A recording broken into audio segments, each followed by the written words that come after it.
My name is Linda Navarro, and I'm 28 years old. For the past 5 years, I thought I was building the kind of life people envy: steady, dependable, grounded. I had a boyfriend, David, whom I met in college. Back then, he was charming in a quiet, bookish way. We studied late nights at the library, shared ramen dinners when our wallets were thin, and promised each other that one day we'd live without worrying about overdue bills or cafeteria food. That one day came. We moved into a one-bedroom apartment on the east side of the city. It wasn't big, but it had tall windows and creaky wooden floors that made it feel alive. I poured myself into making it ours, painting walls, thrifting mismatched furniture, filling shelves with novels I had read and sketchbooks I still hoped to finish. David used to call it our little sanctuary. He'd say, "Linda, this place is proof we can build something together." I believed him. Every corner of that apartment was a memory: late-night movie marathons, burnt pancakes on lazy Sundays, plants that thrived under his careful watering but died in my care. It was all stitched together with love, or at least what I thought was love. I'm a graphic designer. I work hard, but I love what I do. David worked as a content creator, chasing bigger dreams of building his own brand. He was ambitious, restless, as always looking for the next leap. I thought I was his anchor, steadying him when his plans spun too far. The last few months, though, something shifted. He was glued to his phone at odd hours, his laughter hushed and private. Sometimes I'd walk into the room and his fingers would dart to lock the screen, as if his world no longer had space for me. When I'd ask what was so funny, he'd brush me off with a smirk. "You wouldn't get it." That phrase hit harder than he knew. Slowly, I stopped feeling like his partner, and more like a piece of furniture in my own home, useful, quiet, but unseen. I convinced myself it was stress. He was planning some new venture, or maybe he was overwhelmed by work. That's what I told myself when he snapped at me for small things, when his affection turned into mechanical gestures instead of warmth. Then came that Tuesday. I had just survived a brutal day at work. Clients with impossible deadlines, a boss who thought yelling was a motivational technique. All I wanted was to sink into the couch with a cold beer and maybe David's arms around me. I pushed open the apartment door, dropped my keys on the console, and headed for the kitchen. That's when I saw it. A leather-bound diary sitting open on the counter right beside the empty coffee maker. It startled me. David never left it out. He was oddly protective of that journal, always tucking it away in his nightstand. I had never read a word of it respecting boundaries, even when curiosity tugged. But now it lay there carelessly, a page splayed open like an invitation. As I reached for the fridge, my eyes fell on the words in the center of the page. They screamed at me louder than any alarm. "I'm going to see my soulmate tonight." For a moment, I couldn't breathe. My heart didn't just sink, it seemed to fold in on itself, collapsing under the weight of those 10 words. The beer I pulled from the fridge felt like a brick in my hand, dragging me into a cold, dark ocean. My eyes scanned downward, and though the words blurred, they pierced me all the same. Linda is fine. Predictable. She's stable, safe. But she's so small. She thinks too little dreams too little. I need more. Julia is different. She makes me feel alive. She believes in my ambition. Linda just wants quiet nights, a house with a garden, a boring life. Julia is my soulmate. I know it. Small. Boring. Words David had never said to my face, but wrote down as if branding me with them. I thought of every night I stayed up helping him edit his videos, every design I made for his website for free, every time I proofread his sponsorship emails so he'd look professional. I thought of the joint savings account I had poured my own earnings into because I trusted him with my future. And this is what I was to him: a placeholder, a harbor to rest in until he could swim to something bigger. Shock burned into anger, anger into grief. But then, strangely, a calm settled over me. It wasn't peace. It was finality, cold and sharp. There was nothing left to fight for. His decision had been made long before I saw those words. He had already left me in his heart. I placed the beer back in the fridge, my hands steady as if they belonged to someone else. I walked to the bedroom, pulled out my small duffel bag, and began to pack essentials. Toothbrush, a change of clothes, my laptop. Only what was mine. None of the sweaters he bought me, none of the trinkets tied to our shared life. I closed his diary, slid it into my bag. My last act of honesty was a yellow post-it note pressed against the coffee maker. 3 words: I know. I glanced once at the apartment, our couch, our bookshelves, the life we had built. know the life I had built while he dreamt of someone else. Then I opened the door, stepped into the night air, and walked away. Not once did I look back. For the first time in 5 years, I had no idea where I was going. But I knew one thing: wherever it was, it had to be somewhere without him. The city blurred past my car window as I drove aimlessly through the night. I didn't have a destination, only a need to keep moving.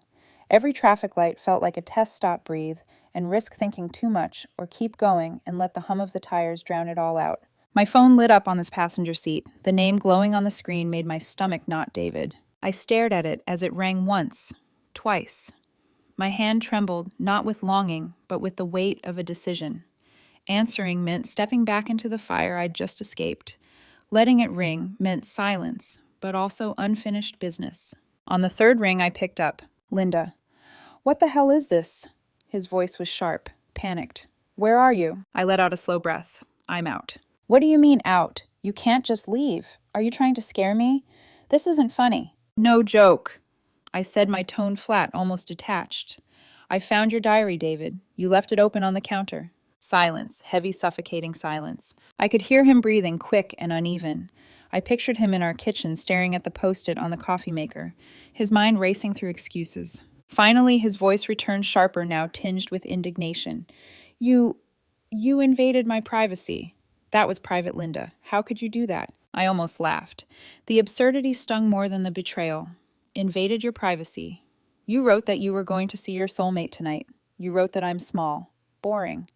Just a safe bet. And you're mad, I found out. You don't understand, he stammered, his panic slipping into desperation. It's not what it looks like. Not what it looks like, I repeated softly, tasting the bitter irony. Then explain it to me. Explain how calling another woman your soulmate is anything other than betrayal. His voice faltered. Then came the backpedal, shaky but practiced. It was just fantasy writing, a way to process my feelings. You know I'm under pressure, always chasing something bigger. I was confused, that's all. Julia means nothing. She's just someone who makes you feel alive, I cut him off. The words dripped with sarcasm, yet my tone remained eerily calm. Too calm. You wrote it, David. Those weren't slips of the tongue. They were thoughts you carved into paper because they were too heavy to carry. Linda, you're twisting this. I never said I was leaving you. I was just exploring feelings. You don't get how hard it is for me, always wanting more in you. And me, what I snapped, the first crack in my composure. My grip tightened on the steering wheel. And me, being steady. Predictable. Making sure rent got paid. Proofreading your sponsorship deals until 2 a.m. That's what makes me small to you. His voice dropped low, pleading now. I didn't mean it like that. You've always been there for me. I was just lost. I didn't know how to tell you I needed excitement. I don't want to lose you. A bitter laugh escaped me. You lost me months ago, David. You just didn't notice. The words hung in the air. My calmness unnerved him. I could feel it through the silence, like he expected screaming, sobbing, anything but this measured detachment. Linda, don't do this, he whispered. We can fix it. Please, don't throw away 5 years. I stared at the road ahead, the city lights blurring like tears I refused to shed. I'm not throwing anything away. You already did. I'm just the one picking up the pieces. Linda, his voice cracked, desperation leaking through. No. My tone turned to steel. I don't owe you this conversation. You made your choice when you wrote those words. The woman you called small and boring. She's gone. You don't get her back. Before he could reply, I ended the call. The silence that followed wasn't empty. It was powerful. For the first time in years, my world wasn't tethered to his voice. As I drove deeper into the night, I realized something chilling, yet liberating a part of me had died in that apartment. The version of Linda who clung to David, who believed love meant being his anchor, had vanished. And though grief clawed at me beneath, it was something else. A quiet flicker of freedom. The first night away from David was the longest of my life. I crashed on my cousin's pull-out sofa, staring at the cracked ceiling until dawn. Every creak of the old pipes, every car horn from the street below, reminded me I was no longer in our apartment.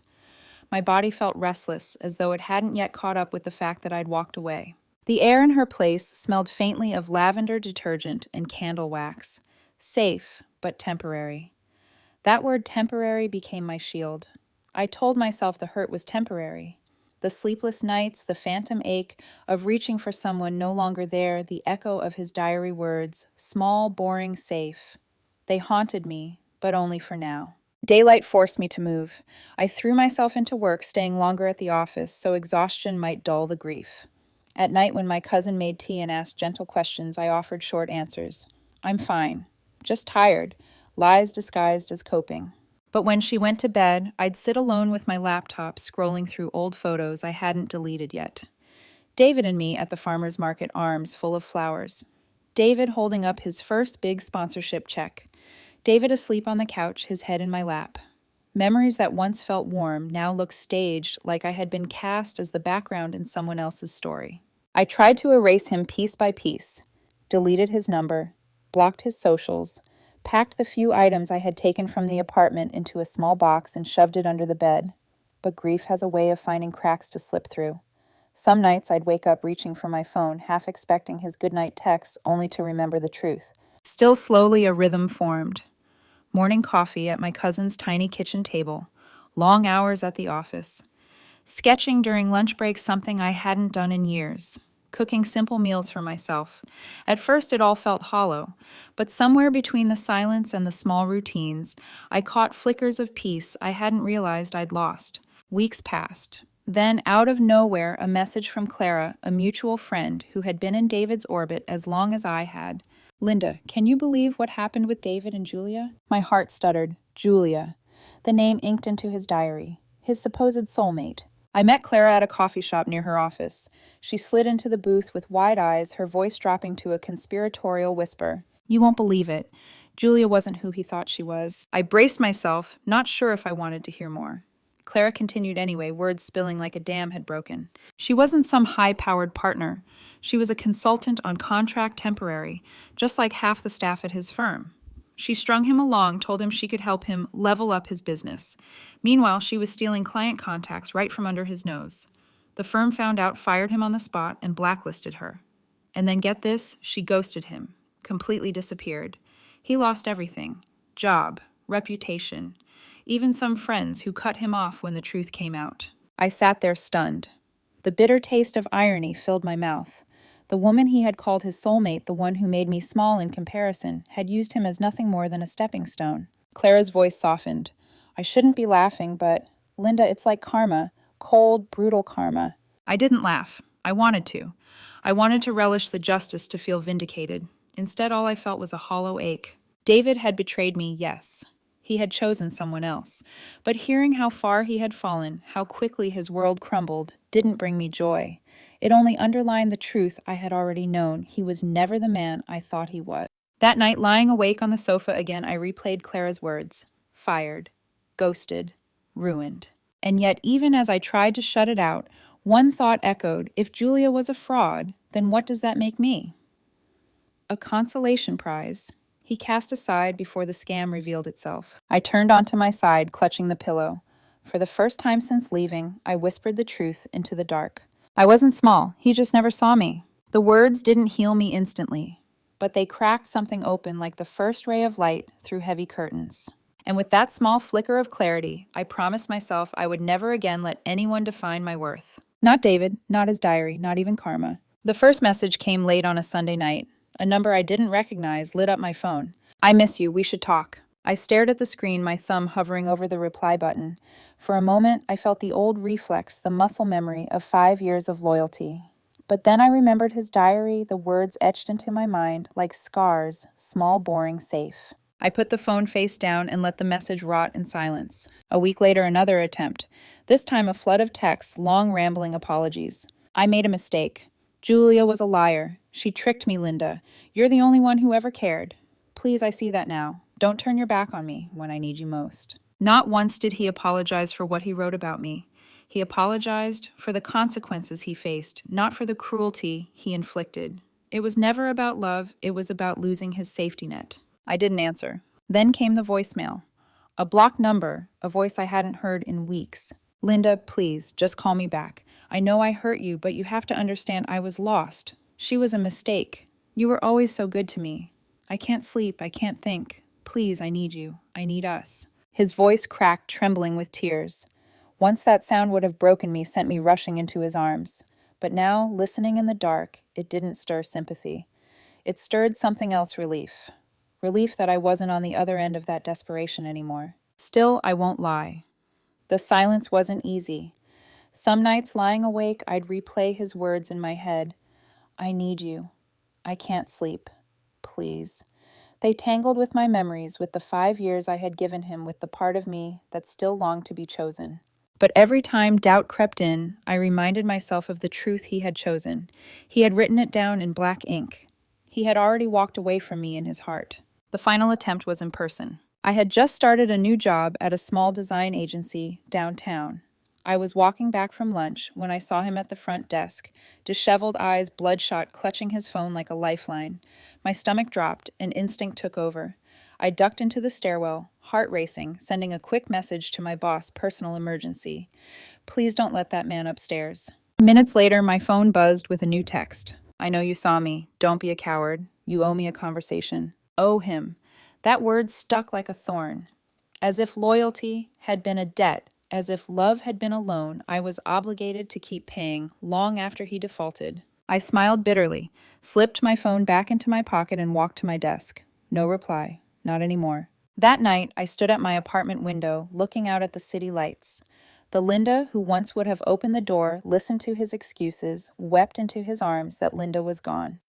In her place stood someone quieter, steadier, and somehow stronger. For the first time, I felt the weight of silence, not as a burden, but as power. Every unanswered text, every ignored voicemail was a choice to protect myself, a choice to live without being defined by his validation. He wanted me to break the silence, but I realized the silence was mine, and I wasn't giving it up. 1 year later, my life barely resembled the one I had with David. I'd moved into a loft apartment at the top of an old brick building. High ceilings, wide windows, sunlight spilling across polished wood floors. My cousin had helped me carry in the last of my boxes, and I'd stood there that first day staring at the empty space, whispering, "This is mine." I filled it with what I loved. Plants that actually survived under my care shelves, stacked with sketchbooks and design books, bold art pieces I'd collected at flea markets. I launched my own freelance design business, and for the first time in years, I wasn't just surviving, I was thriving. To celebrate, I hosted a small housewarming party. My closest friends gathered around mismatched chairs and a thrifted dining table, laughter bouncing off the loft's brick walls. Clara raised her glass to toast to Linda, to new beginnings, to freedom, and to never letting anyone call us small again. Everyone clinked glasses, warmth filling my chest. For once, I wasn't haunted by what I'd lost. I was anchored by what I'd built. Then 3 knocks at the door. They weren't confident like a friend's. They were hesitant, fragile, as if the person on the other side wasn't sure they'd be let in. A hush fell over the room. I walked to the door, heart tightening with a strange premonition. When I opened it, the sight stole the breath from my lungs. David! But not the David I remembered. The man standing in front of me was a ghost of himself. His hair hung limp, his shirt wrinkled, eyes bloodshot and swollen. He looked smaller somehow, as if life had pressed him into a thinner, weaker version. Linda. His voice cracked on my name. I know I shouldn't be here, but I had to see you. I need to explain. His face crumpled. I need you. Behind me, the party went silent. My friend's eyes burned on my back. But all I saw was him, once the center of my universe, now a stranger trembling on my doorstep. He stepped forward slightly, eyes pleading. I know what you're thinking. That I chose wrong. That I betrayed you. And I did. God, I did. Julia ruined me. She used me, left me with nothing. But Linda, you were everything. You're still everything. I was blind. Please, I'm ready to come home. To us. His gaze flicked past me into the loft. He saw the art on the walls, the life I had built without him, the laughter that wasn't his anymore. His face twisted in shock, then desperation. I see it now, he whispered. I see what I lost. You were never small. You were never boring. You were the one. You were always the one. The old Linda might have broken then, might have let his words stitch over the wounds he caused. But that Linda was gone. I looked at him, really looked at him, and felt nothing but finality. The woman you're looking for isn't here, David, I said, my voice steady, calm. She doesn't exist anymore. She died the night she found your diary.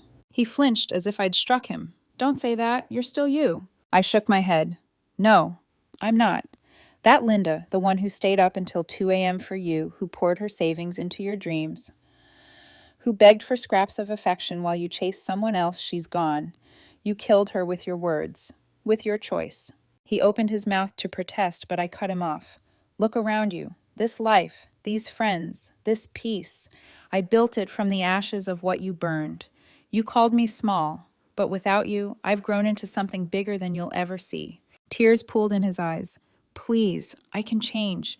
I can be better. Just give me one more chance. I stepped back, my hand on the door. No, David. You wanted a woman who made you feel alive, who believed in your ambition. You got her. She showed you exactly who she was, and now you get to live with that choice. That's your lesson, not mine. He stared at me, broken, realizing the reversal of power. The man who once dismissed me as a placeholder now stood as the unwanted guest on the other side of a door he would never cross again. I didn't yell. I didn't cry. I simply closed the door. The sound echoed through the loft like a full stop at the end of a sentence I had been writing for over a year. I turned back to my friends.